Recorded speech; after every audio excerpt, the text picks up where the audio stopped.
Hello and welcome everyone to the Tech Sharmit podcast. Today I am here with another special guest, Jeanne Glass. Jeanne is a founder and a CEO of VirtualZ Computing and the visionary leader leading the mission to reform the data access. Not only this, she is a two-time IBM champion and a patent expert in software sales, global operation, information technology, and customer experiences. Apart from this, Ginny is also the driving force behind making our strong community stronger initiative, which is a movement that promotes diversity, equity, and inclusion in the mainframe industry. Her ability to forge meaningful partnership with Fortune 1000 company is a testament to her consultative and collaborative approach. So today in this episode, we are going to talk about her professional journey and her contribution to the IT industry. But before we jump into the conversation, I would like to thank Jeannie for joining us today in this episode. And now I request you to please initiate the discussion by telling us something about yourself. Thank you so much, Amit. We're so thrilled to be here today. As you said, I'm the founder of VirtualZ Computing. I have a significant career background in mainframe computing through my career at Computer Associates and leading back into college as an MIS major and learning COBOL programming.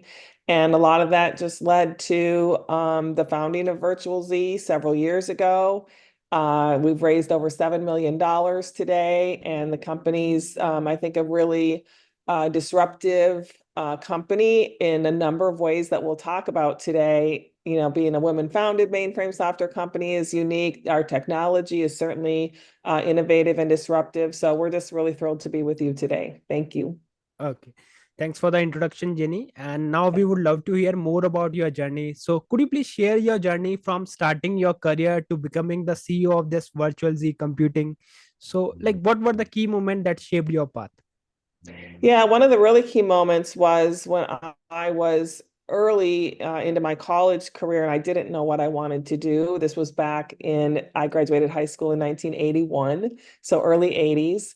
And my mom worked at Honeywell and she suggested that I study technology and get into computers because at that time, you know, computers weren't on people's desks at work. They weren't certainly at home, but they were in business and they were coming. And she, in her experience at Honeywell, could see that they were coming. And so she said, why don't you just study computers? Because no matter what you end up doing in your career, you're going to use computers. And fortunately, my Uncle Manley hired IT executives at Honeywell, and he hosted me for a site visit here in Minneapolis at Honeywell. And I got to see what a career in technology might look like. And he suggested that I enroll at the University of Wisconsin in Eau Claire because Honeywell did a lot of recruiting out of that university. And so I did. I moved to the University of Wisconsin Eau Claire and started the MIS program there. And that was really pivotal for me, Amit, because it turned out I was really good at COBOL programming. I like Okay. puzzles and I have kind of a if then else, you know, problem solution. That's just kind of how my mind works. And it turned out, who would have thought that I was good at COBOL programming? And two professors at the university hired me as a student teacher. So I ended up Okay. teaching in the MIS program. And then the CIO of the university, the chief information officer of the university, hired me as Okay. his student assistant. So when I came out of college, I had a degree in MIS and I had a couple of years of work experience. And the university helped me get a job, my first job out of college at the state of Minnesota as an IT trainer. And so that really is how my career got started in IT. So, with this answer, we can say that it's your family member who played a vital role behind your career path because they guided you throughout the mandatory steps. So, and your journey sounds very interesting because how you started in your college days, like just after getting the degree, you were also teaching the students, and later Yes. on, like you become the CEO. So, it sounds really very interesting and And I inspiring. loved teaching and I teach today. Like I've been fortunate enough to now, all these years later, to Okay. just over the past few years to be back teaching. And again, I love it. Okay. So mainly you are teaching COBOL and other programming languages, right? No, now I'm teaching entrepreneurial thinking in the MBA program at a top university here in Minneapolis. So the teaching today is all about entrepreneurship. Okay. Okay. All right. Fine. So, Jeannie, like my next question is, as the founder of first woman-led Mainframe ISP, what challenges did you face and how did you overcome those challenges? Yeah. So first of all, it wasn't aspirational for me Okay. to start the first woman-founded mainframe software company. I had the idea for VirtualZ for many years. I talked about it and talked about it and talked about it, and finally, through a motivation by a friend of mine, I finally decided to start making phone calls to people who would know if my idea had any merit. And one thing led to another, and here we are. We can talk more about that later if you like. Yeah. But I wasn't intending to start a woman-founded company in the mainframe space. That wasn't my goal. I was looking to start a company that does what VirtualZ does today, more or less. And so I did have challenges by way of having an aspiration of starting the first women-founded mainframe software company. That was something that came to light, after the fact. It was after the company was founded that we learned we were the first women-founded mainframe software company. There are CEOs of mainframe software companies and very senior level female executives, but there are Okay. no other founders of a mainframe software company who are female. And then as a side note, I'm also of Native American heritage. My grandfather was raised in an Indian reservation, White Earth Reservation here in Okay. Minnesota. And so we're also the first Native American founded mainframe software company. And my co-founder, Vince Ray, is also of Native American heritage as well. So those are things that we're proud of, but they weren't the aspirations behind the company. But the challenges that I've had as a woman in IT, they started back very early in my career where there really weren't very many women in IT at all. I was young, I was very innocent, I would say Yeah. naive into my career. And I certainly ran into things that, today people would get in a lot of trouble for. But back Yes. then, um, it was just how it was. And luckily that has changed by far and large, although a lot of things still happen today that shouldn't. So fast forward to now, as a senior level executive, I can tell you throughout my career, I was often the only woman at the table because I was a senior level executive fairly early in my career. And so I just grew up working, in an environment that were largely male-dominated organizations, male-dominated departments, male-dominated C-suite Okay. companies. And I was often the only or one of very few Okay. women at that level. And it is challenging.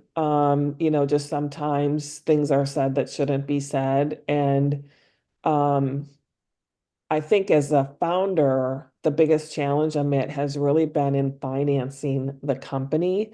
So women founded companies are far less, the level of investment is far less for women Yes. founded companies. That's just a fact. When a female founded company does achieve investment, it's usually, for every $100 a male started company gets, Yes. the female started company will get $10 or less. So not only is it less common for women founded companies to receive funding, when they do, the check amount is much lower than Okay. male founded companies. So that's been a challenge for us. And I'm not sure I've felt it specifically as being women founded. We have other challenges that have been difficult for us in financing. There have not been mainframe startup companies in the past 10 years or so. So Okay. venture capital firms are not equipped and used to investing in mainframe software company. They're investing in SaaS companies and AI companies, and investing in a mainframe company is just very unusual. So that I think has been our largest challenge. Okay. But one of the aspirations I had, Amit, was I did want a female founded venture capital firm and there are many, to invest in VirtualZ. I would love to say this female-founded investment firm, of which there are many, are an investor in VirtualZ. And I can't say that today. I have not been able to get a female venture capital firm to make an investment in the company. And I wouldn't make a point of it, Amit, Mhm. if they had taken my phone call, listened to our pitch, and then said it's not a fit. I would be fine with that. Okay. Whereas tens and tens of male founded venture capital firms have taken my call. They Hmm. have done their due diligence, and many have said no. You get 100 no's to one yes. Um, the female founded firms, I've had only one phone call, and it was through our lead investor who made the referral. But Okay. female founded firms have not even been willing to take my phone call or respond to my LinkedIn invite. So I find that really disappointing. Um, so I think that's the biggest challenge and something that I feel I would still like to resolve is a female founded venture capital firm as an investor in VirtualZ. Okay. So as you just shared with us, like initially you faced various challenges and you deal it alone, like you have managed all those things by your own. But the thing is, now, like, like there are many other women who are looking towards you as an inspiration. And Yeah, because especially those who wanted to make their career in the IT industry, maybe as a to start their any particular startup or to lead the industry, so they all are looking towards you. So you have not only solved your challenges, but you are also showing the roadmap to those other person, like who wanted to make their career in the IT industry. So you are really doing an incredible work for the entire community, especially the women. thank Okay. you. uh, all right, so let's talk a bit about one of your initiative which you launch with the name making our strong community stronger. So what initially inspired you to create this initiative on diversity, equity, and the inclusion of the mainframe industry? Yeah, I've done a lot of work in women in IT throughout my career. Mhm. And when I founded VirtualZ, and it came to light that this company was the first female founded mainframe software company in the 60-year history of the mainframe, which Okay. even I couldn't believe. I thought that must be wrong, but it's not. It's correct. That was a big surprise, but I did get invited to some interviews and discussions as the first female founder of a mainframe software company. There was interest in that very early days in the company. And so I started researching DE&I initiatives in the mainframe industry to prepare for an interview. And I found a lot of really inspiring work happening in this industry. IBM has initiatives, Broadcom, Rocket, BMC, you name it. Share Association, who I'd worked with on some women in IT events. And what I found, though, Amit, is I had to look too hard for them. I had to spend a lot of time to try to find them. They were well hidden, and I would say best kept secrets because I've spent a lot of my career in the mainframe industry, Yes. and I knew where to look, and even I could hardly find anything about them. So I called Greg Lotko, who's the head of Broadcom Mainframe Services. Broadcom or Broadcom acquired Computer Associates where I used to work. And I didn't know Greg. I had maybe met him at an industry conference or something once or twice, and we had shaken hands, but we had never really met before. Hmm. So it wasn't like I was calling a friend, I was calling a stranger. Okay. And I said, Greg, I'm Jeannie Glass, founder of VirtualZ. Yep, I know you, remember each other, etc.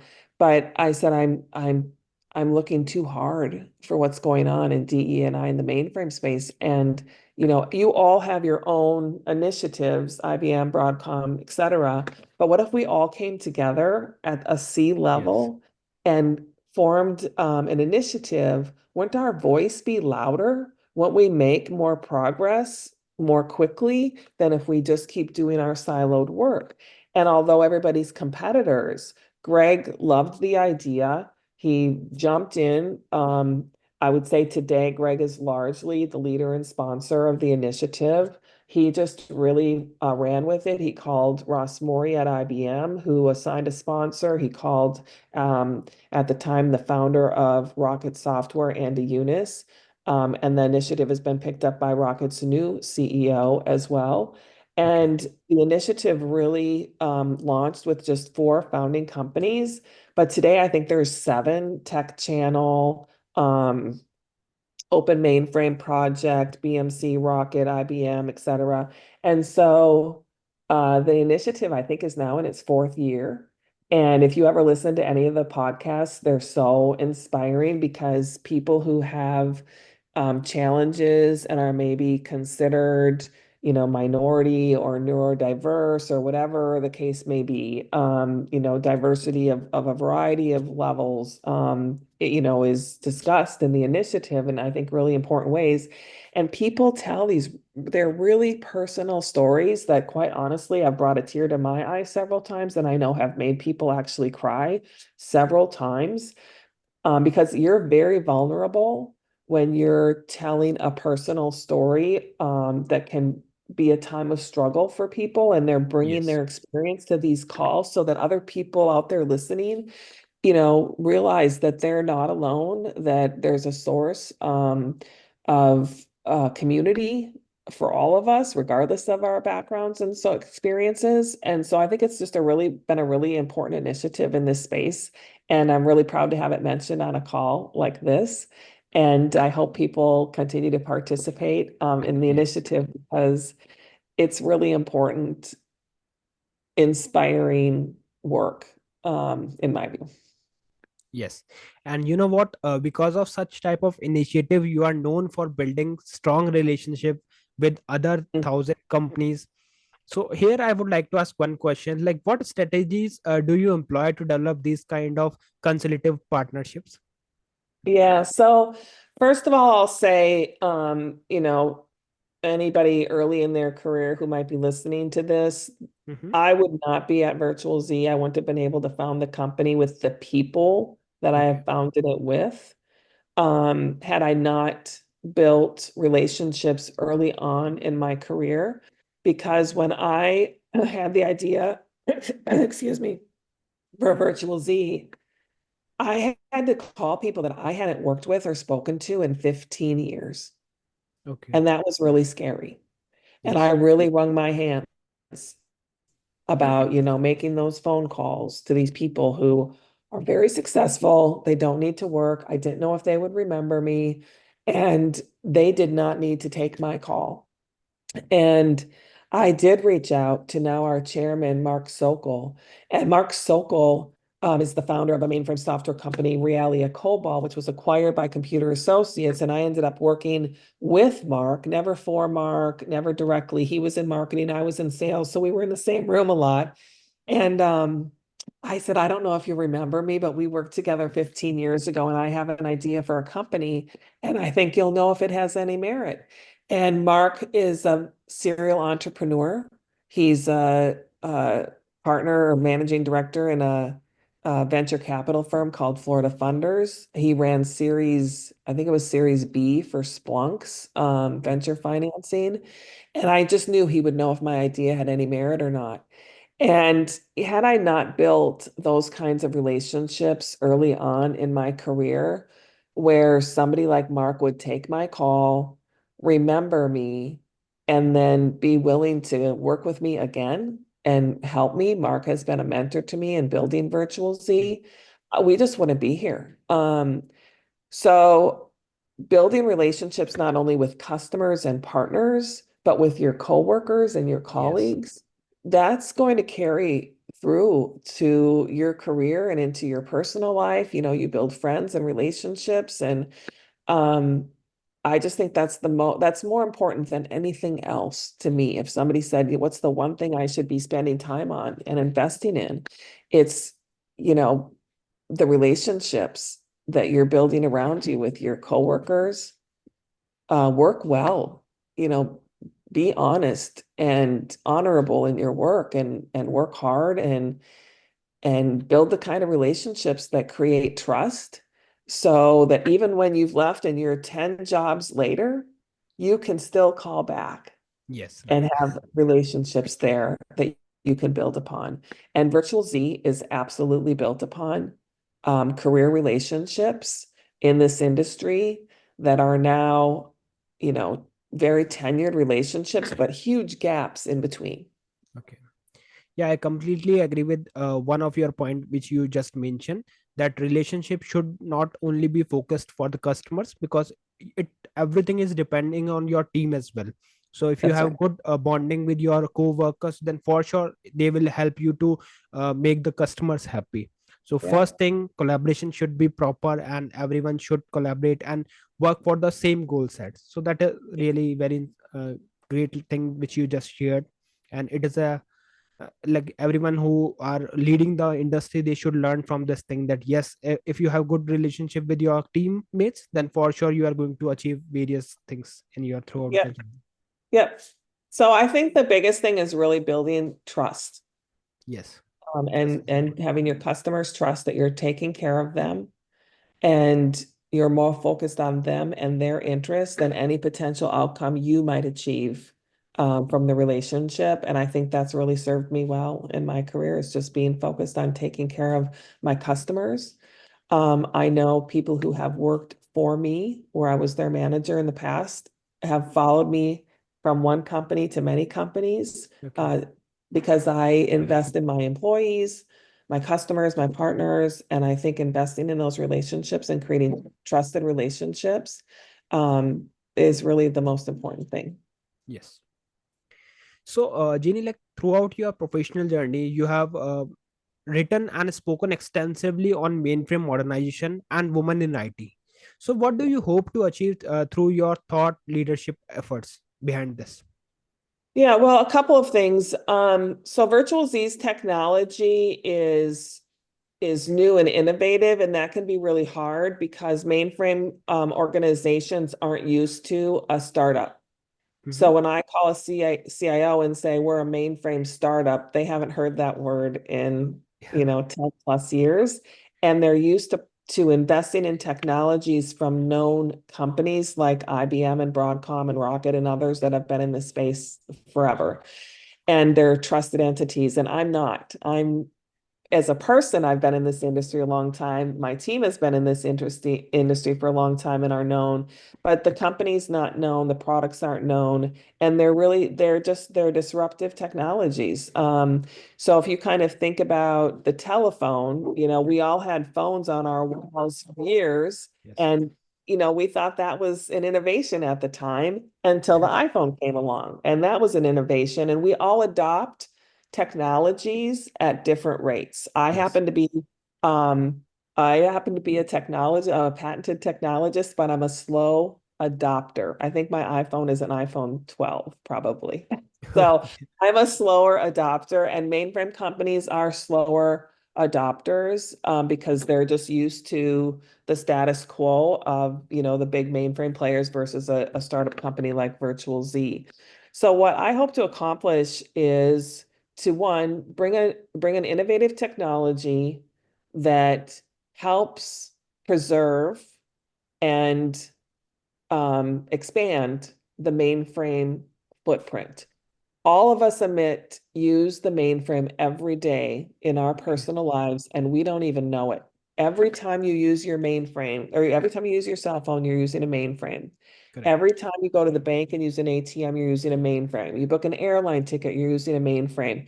We all rely on the mainframe every day, all day, to run our high transaction lives. We live in a high transaction world, and all of those transactions are taking place somewhere on a mainframe. And there's some technologies that just haven't made their way to the mainframe just yet. And one of them is modern data access. And Yes. today, data access in the mainframe is a number one or number two challenge for CIOs of mainframe companies. And we have the solution to that. And I want to get the word out. Our Chief Technology Officer, Vince Ray, is the author of CA Top Secret, one of the leading Okay. cybersecurity products used in mainframe computing today. And Top Secret was acquired by Computer Associates in the 80s. And Vince spent 30 plus years at Computer Associates creating the multi-billion-dollar portfolio that's now held by Broadcom. And Vince is a renowned inventor of mainframe technologies, cloud technologies. He was one of the founders of the Linux platform. And we have solid technologies that companies like Accenture have done POCs and signed off on. Mainline just recorded a testimonial video. Mainline's the largest reseller of IBM hardware and software. And Mainline just installed 2 of our products, both in a day on the mainframe. That's unheard of. So we have this incredible technology, secure, out of the box, high performance, install in a day and up and running in a day on the mainframe that brings functions that have been available in the cloud and distributed platforms forever. They're known and trusted paradigms, but they hadn't made their way to the mainframe until VirtualZ. And so what I want to accomplish is, I hate to say the word modernizing the mainframe because I can hear Frank DiGilio as a CTO at IBM, and it just irks him when people say modernize the mainframe. And he's so right, because it's the most modern platform out there. There's new releases of the mainframe every 2 years. It was the first cloud. It's the most modern platform, but yet it has this word legacy system tied to it. And I want to be part of doing the mainframe justice and bringing it into the technology infrastructure as the leading platform that it is, as opposed to kind of this thing that's tucked in the corner and considered legacy. And that's really important to me. We're really trying to preserve and grow the mainframe platform. We're all mainframers here at VirtualZ. We love this platform. Our careers have been built on this platform. Our technology is built and run on the IBM Z platform. And we're really excited about the technology that we're bringing to this platform for the first time. Jenny, you know what? With these statements, you have debunked all those myths which is moving around the mainframe industry, that it is it is about to die. But the way you explain how we are utilizing mainframes on a daily basis, whether we are using mobile phone, we are using ATM machines. So I'm pretty much sure, especially for those like who have these kind of doubts that mainframe scope is about to dead. So like these statement would help them to break down all those kind of myths. So thanks for these statement, really. Yes, for sure, Amit. Okay, so let's talk a bit about your role as a professor. So as a professor of entrepreneurial thinking, what do you hope to instill in your MBA student, particularly about the leadership and innovation? Yeah, so the course that I teach, Entrepreneurial Thinking, is really taking MBA students. It's a required course for the MBA program. It's not an elective. They have to take it. Mm-hmm. And the students, and there's probably 30 students in each class, they come to the class wondering, Okay. I have no intention of starting my own company. Why do I Okay. have to take a course on entrepreneurial thinking? Well, the course is to, help these students become managers Mm-hmm. in a way that promotes innovation in the company that they do work for. They don't need to start a company, but in order for companies to maintain, to be viable and be competitive, they have to be innovative. IBM, a 100-plus-year-old company, is one of the most innovative companies in the world 100 years later. So even though you're not going to start your own company, as a manager, you want to enable your team to come to you with new ideas and new innovations within the existing company. And that really, this course, it's really fun to teach because the change in the students' view, we have them take a survey to define their view of entrepreneurship. And it's always, if you're an entrepreneur, you start your own company. That's always the definition at the start of the course. By the end of the course, they can see the importance of enabling their future teams that they will manage to come to them with creativity, with innovations in how they do business, with maybe new partnerships and ways to grow their business, and for their business to stay robust and competitive and viable, because startup companies are going to be coming up every day that are more nimble, than them. Yeah. And they have to be able to, one, figure out, where do I acquire a company if I can't be innovative inside of my own company? But inside of my own company, I have to be aware of, and I have to encourage and promote innovation. And in corporations, there are so many companies that unintentionally discourage innovation, because if an employee goes to a manager and says, that's really kind of broken, it's not really working as well as it could, I think we Mhm. should maybe look at new ways. There are managers who will shut that down right now. And that really disables growth for a company, Yes. because the competitors are probably doing that thing cheaper, better, faster. And if your employee comes to you as a manager and you shut that down, I really think that's costly to the company that you work for. And so it's really trying to create managers that are open to innovation and the importance of innovation within existing companies, not necessarily about founding your own company, even though that can apply as well. Correct. All right, so let's talk a bit about your involvement with Good Karma Animal Rescue. So could you please share what it is all about, and how do these kind of experience enrich your professional life? Yeah, so Good Karma Animal Rescue was an animal fostering organization.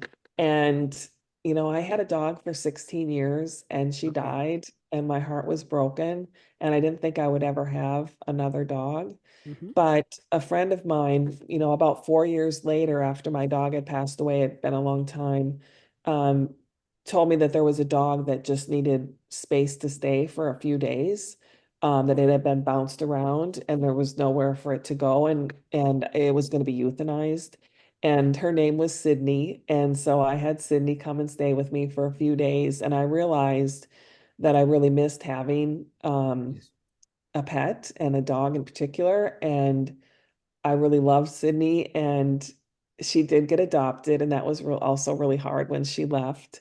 But I learned about good karma through that experience. And so Mm-hmm. I became a foster of dogs, and I've had up to five. You've probably seen the dog Yeah. traipsing through here a little bit.